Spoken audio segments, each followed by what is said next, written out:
Nahaharap sa patong-patong na kaso ang 4 na suspect sa pagpatay kay QCPD Chief Inspector Roderick Medrano. Kahit nakunan sa CCTV ang krimen, todo tanggi pa rin ang mga suspect sa paratang. Balitang hatid ni Marisol Abduraman.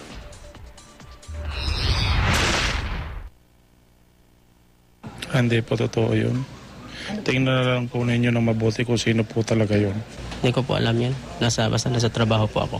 Abot-abot ang pagtanggi ng grupo ni na Clemente Berzosa, Larry Consolacion, Joan Marco at Rodener Necesito na may kinalaman sila sa pag-ambush kay QCPD Chief Inspector Roderick Medrano nitong Lunes sa Zabarte Road, Novaliches, Quezon City. Sabi ng pulisya, si Berzosa ang nasa CCTV footage ng krimen na humabol at ilang beses pang namaril sa kotse ni Medrano. Itong mga nahuli na to, aside from the witnesses, itong family, positively identified, okay, na ito ay nadagdagan dito sa mga nakita sa CCTV. Siya yung bumabaril doon sa nahinabol na muntik masagasaan ni Major Medrano.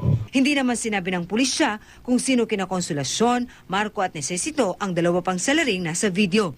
Ang kanilang getaway vehicle, inilarawan sa pulisya ng misis ni Medrano na nasa kotse ng mister nang mangyari ang pamamaril. Natuntun umano sa Commonwealth Market ang sasakyan. Ang lumaban niyan, bubunot ng 45 niya. Actually, maagap lang yung mga operatiba. Iba't ibang uri ng baril, granada, cellphone at handheld radio ang nabawi umano sa grupo na sinasabing gun for hire at sangkot sa pagpatay sa isang media man at 2 pulis Quezon City. The suspects are also involved in the killings here in Quezon City. Giit ng grupo, mga inspektor lang daw sila sa palengke.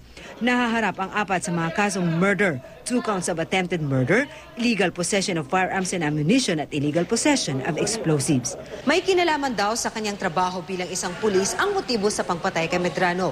Pero hindi ito idinetalye ng QCPD dahil tuloy pa rin daw ang kanilang operasyon laban sa iba pang suspect. Yung leader na lang namin, i-divulge kung sino ang leader. Marisol Abduraman, GMA News.